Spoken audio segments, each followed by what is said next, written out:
I've successfully broken 100 kg after being stuck at 99.9 for almost a week until eventually the moving average went to 99.8 and today 99.6. So if I didn't continue to coast through the 99s, I would be very surprised.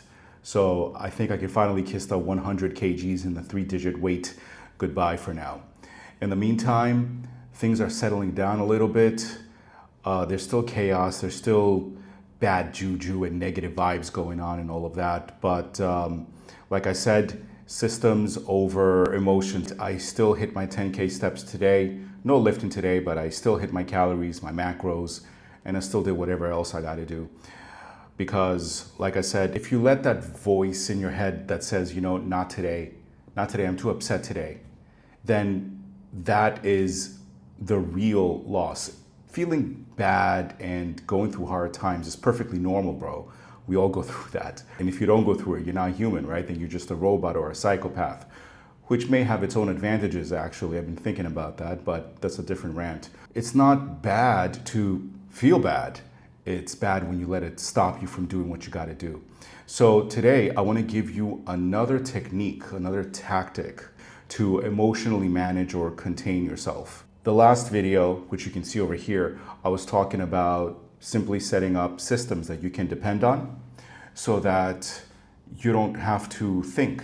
You don't have to make an actual decision when it comes time to do whatever it is you got to do. You're not like, oh, I got to go to the gym now. Do I feel like it? And you're putting all this emotional energy into it. Instead, you have a schedule and it's like, well, you know, today's Monday or Wednesday or Friday or whatever. You know, it's like today's lift day. And then you're almost like autistic about it. That's what I was talking about. But now I want to give you another technique. Now, I call this containment.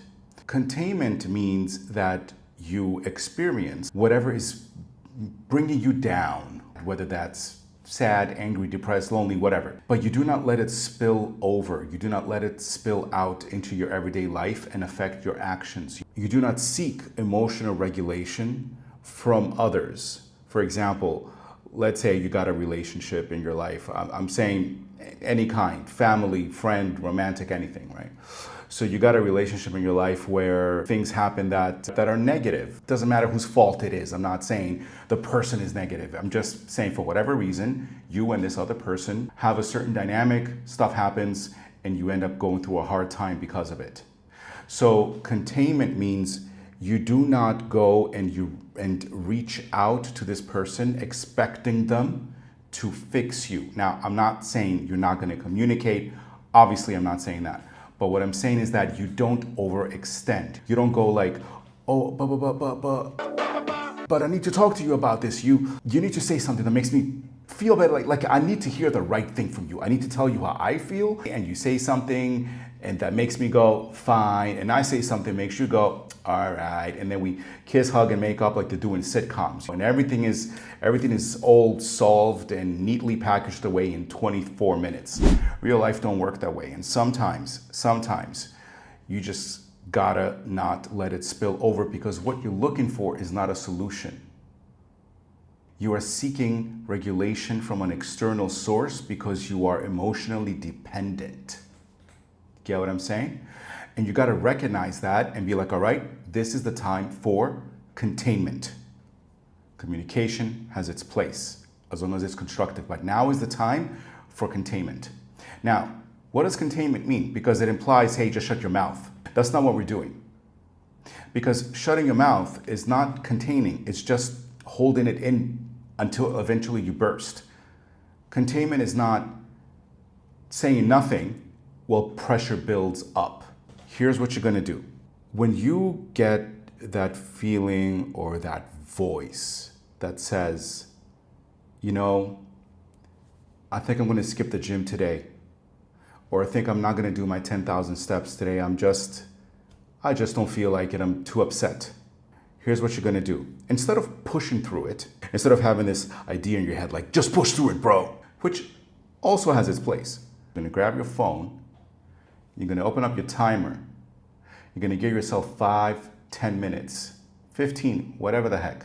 But I think 5 minutes is enough. Maybe 3, maybe 1. See what feels right for you, but you're gonna set a timer, and you're gonna tell your, let me get up in your grill now.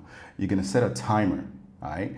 And you're gonna say, for this amount of allotted time, I'm gonna feel like shit. Alone. You get me?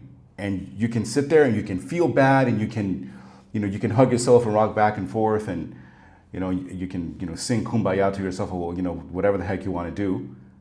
But that is it. That's it. Once that's done, you move on. You can also do it later. Like you're in the middle of something, you're like, let's say you're already at the gym or something, and you start thinking about stuff like, oh man, when this happened, when he, when my bro said this, when she said that, or whatever, right? And you start playing these loops in your head, this whole like, I should have done this, I should have said that, man, I'm so upset, or man, I'm so sad, or whatever. Instead of letting that affect your current activity, defer it. Tell yourself, I'm gonna set a timer later, and I'm gonna feel however I'm gonna feel about this, angry, upset, sad, depressed, for whatever allotted time. But I'm gonna do that later, once I leave the gym. Once I leave the gym, I'll go home, or hell, I'm gonna, once I'm done with my workout, I'm gonna go sit in the bathroom in the gym, I'm gonna set the timer in there. Don't matter, it's your thing. It's all you get what I'm saying? And you do that so it doesn't affect what you're actually working on at the time. And this is what I mean when I say containment. It's not just holding it in until you blow up. It's recognizing the difference between needing to open honest, constructive communication and you basically wanting to scratch an emotional itch that's really nothing but dependence. And it's not gonna help you or the other person. And you know it, but because you're stuck in this cycle, almost like addicted to it, you keep doing it, even though it's self-destructive. It's kind of like the same reason you keep eating those shitty potato chips long after they stopped tasting good. And you know they taste like crap now, but you can't stop. And you're like, why can't I just put this bag away, man? These were tasty for like 5 chips. After that, it's like mush. But you keep doing it, you understand? The only way to break out of that is to find a technique to just cut it out. And you're gonna cut this out by using the technique of a containment that I gave you. Set a timer for however long, feel however you're gonna feel, but that is it. You're time blocking the emotion. So whether you do it right away or you do it later, you schedule that shit. And then you lift, and then you cut, and then you build, and then you get the fuck out. And you take control of your goddamn life. Because I promise you, money is not gonna fix this. 6-pack is not gonna fix this. And in fact, if you don't have this, you're not gonna get these things anyway. You're just not. Because that is not the version of you that gets those things. And if by chance you did, like let's say you won the lottery tomorrow, you would just use it to destroy yourself. I 100% guarantee you. You gotta work on the mindset part. Then comes the fitness, then comes the money, and then comes the location-independent lifestyle where you can design your life, live where you like, do whatever the hell you want with kindred spirits that actually understand you, not civilian fucking normies. Anyway, that's another topic, but that's what I wanted to throw on you today, because that's what I'm dealing with, that's what I'm using. And I hope you find it helpful, all right? Till next time, we don't stop.